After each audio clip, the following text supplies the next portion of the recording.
여러분 안녕하십니까? 의정도폭의 임평순입니다. 안녕하세요. 노경미입니다. 자, 지난 8월 28일부터 9월 12일까지 총 16일간에 걸쳐서 경기도의회 제330회 임시회가 펼쳐졌다고 합니다. 네. 이때 올해 첫 추가 경정 예산안을 비롯해서 총 53건의 안건이 심의가 됐다고 하는데요. 네, 민선 7기 새로운 경기도를 만들기 위해서 경기도와 또 경기도의회 의원님들 간에 굉장한 협력이 필요했던 그런 일이었는데요. 네. 계속해서 원활한 도정으로 도민의 행복 지수가 높아지기를 바라봅니다. 네, 그래서 오늘은요, 이번 임시회에서 정말 경제과학기술위원장으로 열일하신 분과 네, 함께하도록 맞아요. 하겠습니다. 어떤 분일까요? 자, 그럼 의정도폭에서 만나보도록 하죠. 먼저 화면을 통해서 만나보시겠습니다. 성남시 상대원 1, 2, 3동, 성남동, 하대원동, 도촌동의 조광주 의원. 제8구대 경기도의원을 역임하며 친환경 산업연구포럼 회장, 더불어민주당 정책위원장, 결산 대표 의원 등으로 활동했습니다. 현재 제10대 경기도의회 전반기 경제과학기술위원장으로 선출. 소상공인과 중소기업이 상생하는 문화를 만드는 데 최선을 다하고 있습니다. 네, 의원님 안녕하십니까? 네, 안녕하십니까? 네, 오셔서 반갑습니다. 네, 저도 반갑습니다. 먼저 우리 시청자 여러분께 인사하시고 시작을 하실까요? 네. 예, 안녕하십니까?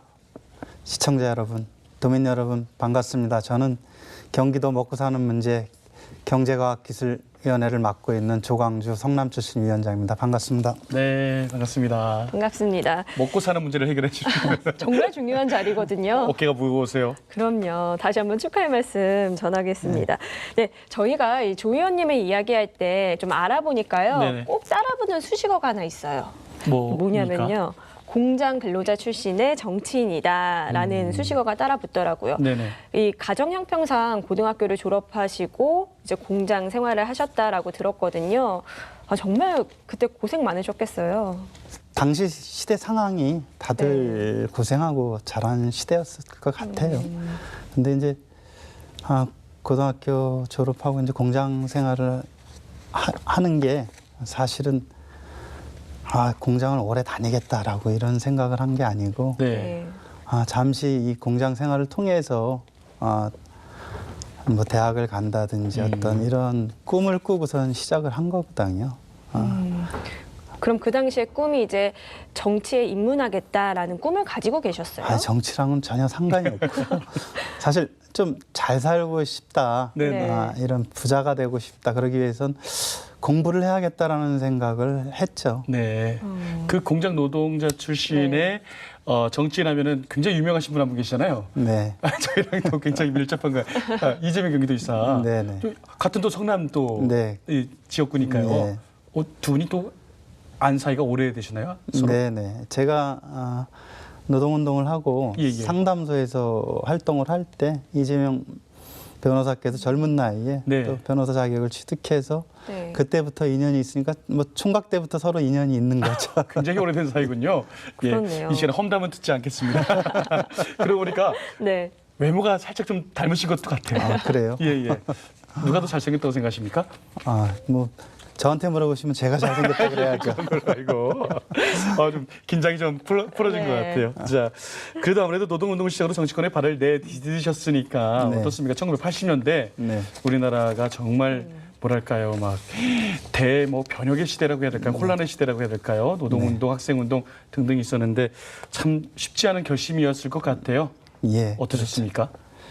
사실 제가 고등학교 2학년 때 이제 어머니가 돌아가셨어요. 네. 그리고 고등학교 졸업하고 혼자 사는 거에 익숙했어요. 그러니까 혼자 모든 걸 판단하고 결정을 했어야 됐거든요.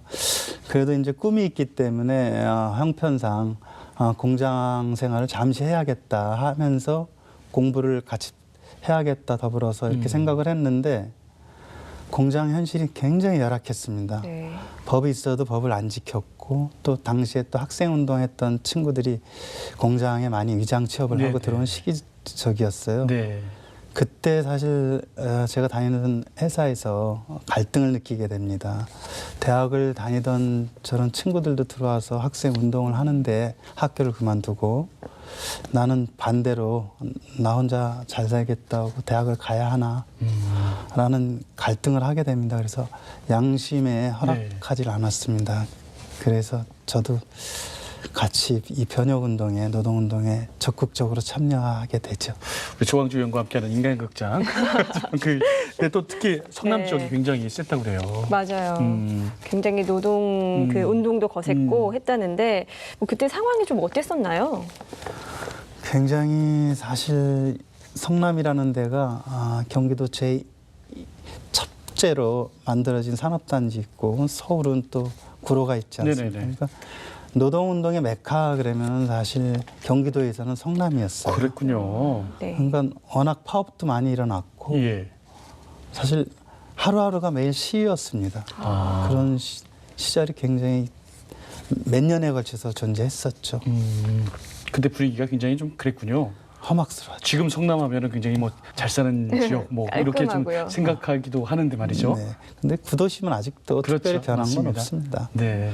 그러니까 결국은 말씀을 들어보면 정말 그 고생도 함께 하셨고 사회적 약자들의 그 노동자들의 생활을 함께 하셨기 때문에 지금이 있지 않나라는 생각이 듭니다. 맞습니다. 네. 아, 도민들에게 믿음 주는 정치인이 된 그런 이유이기도 한데요. 우리 조광주 의원님. 자, 8대 9대 경기도의원을 거쳐서 3선에 성공을 하셨습니다. 다시 한번 축하드리고요. 네, 감사합니다.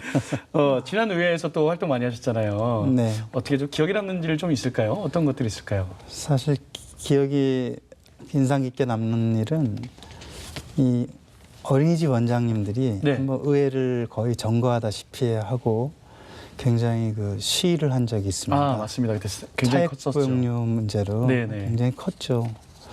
저는 이제 그게 굉장히 당황스러웠어요. 근데 이 집행부 쪽이랑 잘 이렇게 소통이 안 돼 있는 관계인데 그 당시에 제가 고민을 하면서 다행히 그 소관 상임위여다 보니까 제가 나서게 됩니다. 네. 그 직접 소통을 할 수 있는 창구 역할과 또 어린이집 원장님들의 그 대변 역할을 하면서 그 문제를 풀어준 적이 있어요. 네네. 그래서 해결이 됐거든요. 그때 가장 인상 깊게 좀 남습니다. 말씀하시는 거 들어보니까 네. 우리 의원님 같은 경우는 조곤조곤 말씀하시면서 상대방을 이렇게 대변하고 설득하는 그런 기술이 있으신 것 그 같아요. 힘이 좀 느껴지시죠? 네네네. 고맙습니다. 네, 이런 이제 의원님께서 네. 이제 또 중요한 위원회를 이끌게 되셨어요. 네, 맞습니다. 12개 상임위 중 거대 상임위라고 할 수 있거든요. 네. 경제과학기술위원회를 이제부터 이제 이끌어 가시는 거죠. 아까 말씀하셨잖아요. 먹고 사는 문제 그러니까요. 맡고 있는 네. 상임위원회인데 그 돈의 굵직한 기관과 실국을 이렇게 도맡아서 이렇게 하고 있는 거예요. 도의원들께서는 이 상임위 굉장히 탐내고 계시잖아요. 그런 자리잖아요. 네. 맞습니까? 예, 그렇습니다. 이런 통하는 자리인데 네. 경제위를 앞으로 이제 2년 동안 이끄시겠어요. 네. 위원장으로 선임된 소감과 각오 한 말씀 부탁드리겠습니다. 저한테 이렇게 막중한 책임을 지게 해주신 거에 대해서 정말 한편으로는 감사하게 생각하고 네. 무거운 책임감을 느낍니다. 네. 사실 먹고 사는 문제는 우리 사람들이 근본적인 가장 기초적인 문제거든요. 가장 중요한 문제죠. 네. 근데 이 중요하면서도 사실 어려운 문제입니다. 네. 사실은 이 경제에서 다루는 예산과 이 정책 범위가 너무 넓기 때문에 사실 도민들이 생각하는 거에 못 미치는 게 현실이거든요. 네. 네. 이 영역도 워낙 다양하고 해서 근데 사실 저는 경제과학기술위원회를 사실 그 현장의 목소리를 듣는데 치중하려고 합니다. 네. 보통 의원님들이 이제 탁상공론식으로 회의를 많이 하는데 그 회의도 좀 현장을 많이 방문하면서 의원님들이 현장의 목소리를 듣고 소통하면서 정말 더 한층 다가갈 수 있는 그런 장을 만들어 볼까 하는 생각입니다. 네. 그 어깨가 무거우셔서 그런지 자꾸 목소리가 가라앉고 계시고요. 갑자기 몸도 처지고 계세요. 그러시면 안 됩니다. 힘을 내셔야 됩니다. 지금 방송에 나오셨으니까 힘을 드려야 되겠어요. 네. 예. 다음 질문 빨리 이어가세요. 네, 알겠습니다. 저희 힘있게 다시 한번 질문 드리도록 할게요. 네. 자, 이제는 저희가 좀 본격적인 현안을 풀어볼까 합니다. 저희가 한국노동사회연구소가 지난해 발간했던 이 비정규직 규모와 실태라는 보고서를 좀 살펴봤거든요. 그랬더니 이 노동자 절반이 비정규직이라는 겁니다. 네네. 우리나라 비정규직 규모가 800만 명에 달한다. 8만 명이면 괜찮은 숫자 아닌가요? 죄송합니다. 800만 명에 달한다고요. 800만 명이에요. 네. 맞습니다. 비정규직 문제가 정말 심각해요. 네. 자, 어떻습니까? 경기도의 입장. 비정규직을 정규직화. 물론 상황과 뭐 회사 모든 환경에 따라서 좀 다를 거예요. 경기도의 입장이나 아니면 의원님의 어떤 생각, 태도 어떻습니까? 과거로 돌이켜보면은 이 비정규직 한시 직종이 사실 임금이 높은 시절이 있었어요. 네. 근데 지금은 그 반대로 이제 비용 절감을 위해서 이제 기업들이 사실 비정규직을 양산하고 있거든요. 뭔가 반대가 됐어요. 예, 예. 네. 근데 그 고용 안정화라든지 경제 정책에 있어서 가장 중요한 사안 중에 하나가 이 비정규직 문제거든요. 근데 우리 사실 이 공공기관이 사실 이 사기업을 지도 감독할 권한까지 갖고 있지 않습니까? 네. 특히 모범을 보여야 되지 않습니까? 근데 공공기관에서도 사실 비정규직을 많이 활용을 하고 있는 게 지금의 현실이거든요. 네. 네. 나는 이 공공기관에서 모범을 보이면 비정규직 문제 해결에 먼저 모범을 보이면 사기업을 지도 감독하는 데 있어서도 유리하고 네. 또 그러한 비정규직 문제를 갖다 해결하는데 문제가 한층 진일보되고 앞서 나갈 거라고 생각합니다. 네. 네. 일단 그러니까 공공의 입장에서 먼저 네. 시행해 나가겠다. 네. 솔선수범을 하시겠다라는 말씀인 것 같습니다. 뭐 모두가 다 정규직이 될 수는 없을 거예요. 하지만 어느 정도는 이 네. 비정규직이 조금 줄어드는 사회가 네. 되기를 좀 바라봐야 될 것 같아요. 아까 말씀하셨지만 올해는 비정규직이 한시적으로 이용하기 때문에 임금이 더 높아야 돼요. 네, 그게 더 맞는 그렇죠. 그런 상황인데 네. 정말 뭔가 반대로 가고 있는 그런 현실이 아닌가 생각이 됩니다. 어쨌든 더불어 사는 사회를 위해서 어렵지만 해결해야 될 문제. 경기도가 예전보다 조금씩 진행하고 있어요. 공공 분야에서. 네네. 예, 알고 있습니다. 10대 의회에서는 더욱더 활기차게 진행을 해주길 네. 바랍니다. 자, 다음 이슈는 어떤 겁니까? 네. 또 많은 분들이 이 사업은 어떻게 되는 것인가 궁금해하시는 부분이 있습니다. 네. 바로 전임지사 역점 사업이었는데요. 청년 시리즈 이야기를 좀 나눠볼까 하거든요. 이 크게 세 가지로 구성이 되어 있었어요. 일하는 청년 연금, 일하는 청년 마이스터 통장, 일하는 청년 복지 포인트. 네. 이미 혜택을 받으신 분들도 계시잖아요. 네네. 네, 이번에는 이 사업이 어떻게 계속해서 진행이 되는 겁니까? 어떻게 됩니까? 지금 그 청년 시리즈의 실질적인 운영을 맡았던 일자리 재단 네네. 대표이사가 공석입니다. 아, 네. 네. 공석으로 인한 사업 운영 차질이 일단 빚어지지 않으려면 우선적으로 이제 채용을 시급해야 된다고 봅니다. 일자리 재단 대표이사. 예. 네.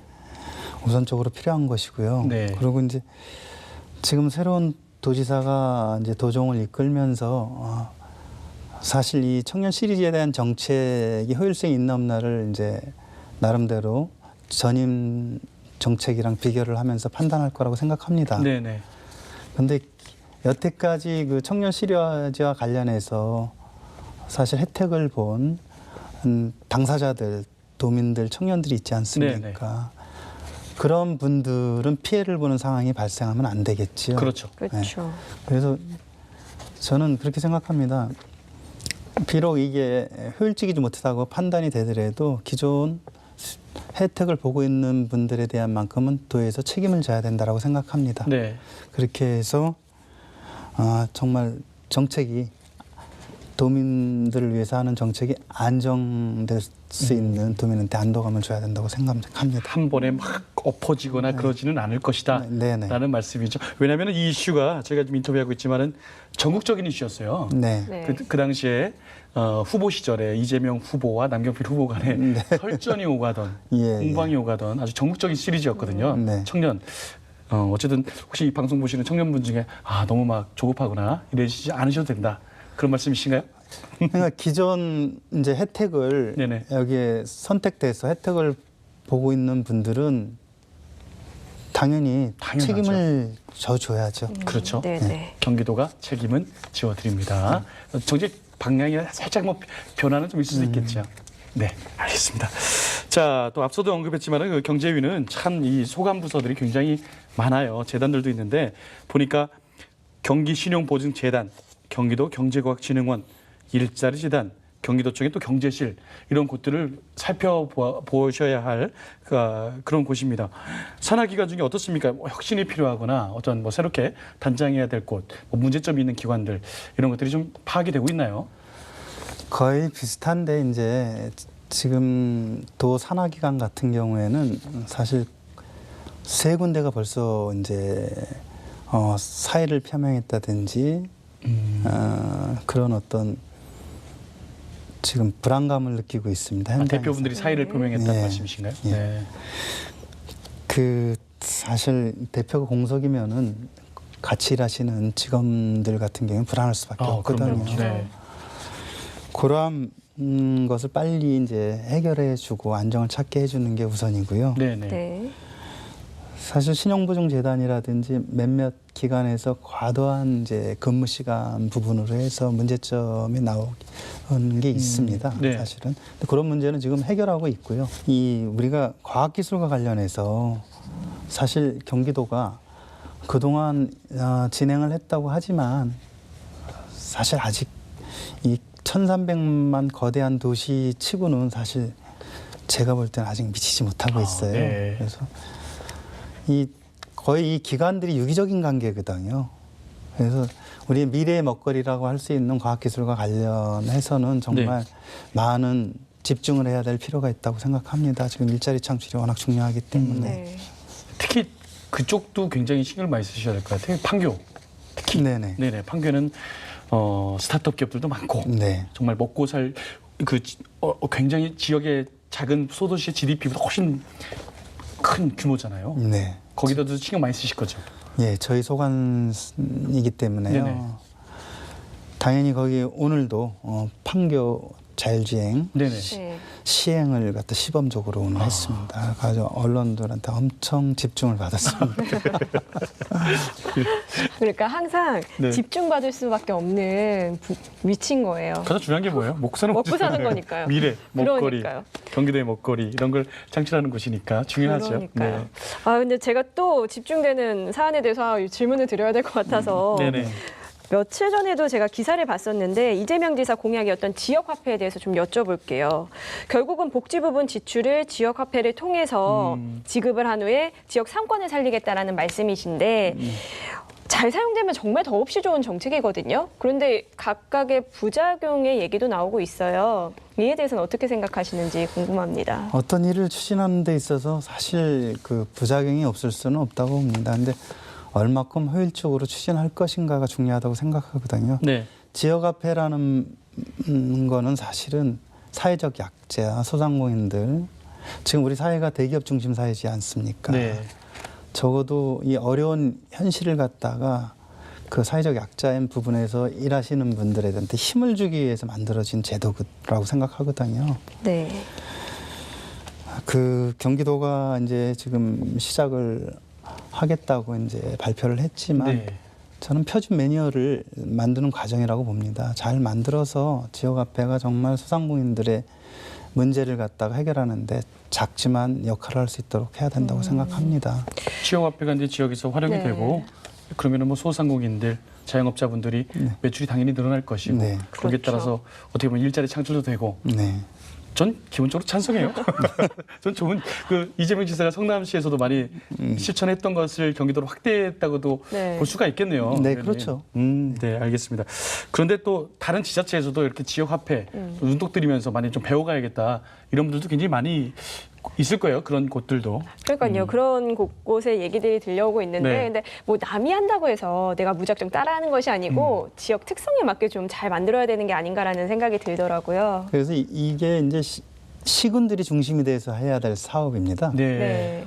도는 가이드 역할만 하고 이 화폐가 활성화되는 것은 시군이 중심이 돼서 네. 움직여야 되는 그렇군요. 예. 도에서 잘 잡아주고 서른하게 시군에서 그 지역 화폐를 다시 만들어서 활용할 수 있는 그러니까 방안들. 매칭으로 이제 매칭으로. 도와주는. 그렇군요.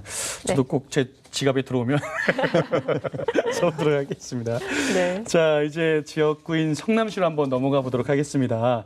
성남시가 인구가 지금 현재 98만 정도, 네. 아직 이제 100만이 육박하네요. 예, 예. 98만 성남시, 경기도 내의 제2의 강남이다.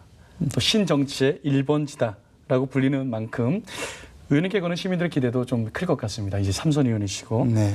현재 성남시의 지역 현안 어떤 게 가장 크다고 할 수 있을까요? 성남에는 긍정적인 평가를 많이 받고 있는데요. 네. 사실 양극화 문제가 가장 심각합니다. 사실 지금 분당 판교라고 할 수 있는 신도심과 구도심에 보이지 않는 그 갈등이 굉장히 저는 심하다고 네. 느끼고 있습니다.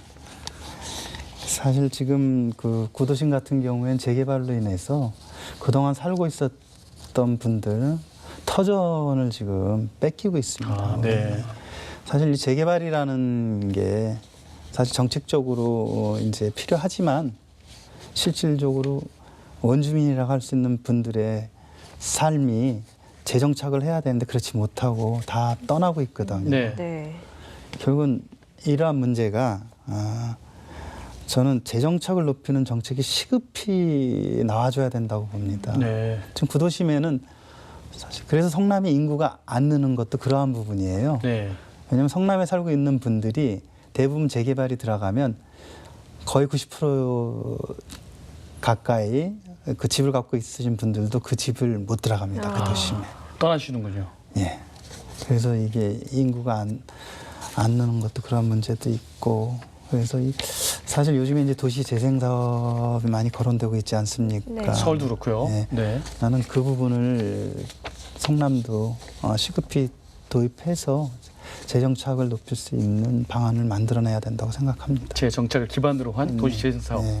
와, 진짜 풀기 참 어려운 문제인데. 예, 어렵죠. 예. 근데 사실 자기가 살고 있는 터전을 잃고 떠나면은 네. 사실 막막하거든요. 그렇죠. 사실 먹고 사는 문제가 자기가 그동안 살아왔던 터전에서 이루어지는 거지 않습니까? 네, 네. 근데 그 터전을 잃고 떠난다는 게 얼마나 비극적인 일이겠습니까? 그럼요. 네.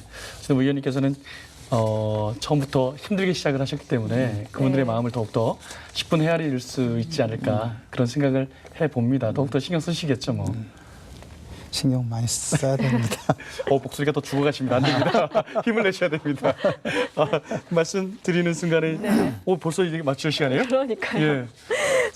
저희가 좀 이렇게 얘기를 나눠봤는데 여러 가지 얘기 많이 나눠본 것 같아요. 정말 먹고 사는 일 네. 중요하잖아요. 네네. 네, 저희 시간 관계상 여기서 얘기를 마무리할 텐데 마지막으로 못다 하신 말씀은 이제 화면 보시고 시청자분들께 한마디 부탁드리겠습니다. 함께하는 정치가 될 수 있도록 노력하겠습니다. 경제과학기술위원회는 우리 도민들이 먹고 사는 문제를 책임져야 될 막중한 곳이기 때문에 위원장을 맡음으로써 막중한 책임을 느낍니다.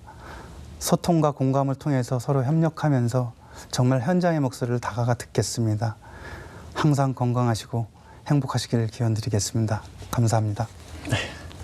의원님 말씀 감사합니다. 마지막까지 이렇게 의원님 목소리를 들으면요, 뭔가 모르게 그 진정성이 느껴진다고 해야 될까요? 그런 고맙습니다. 느낌을 좀 제가 받네요. 네. 오늘 말씀 너무 감사하고요.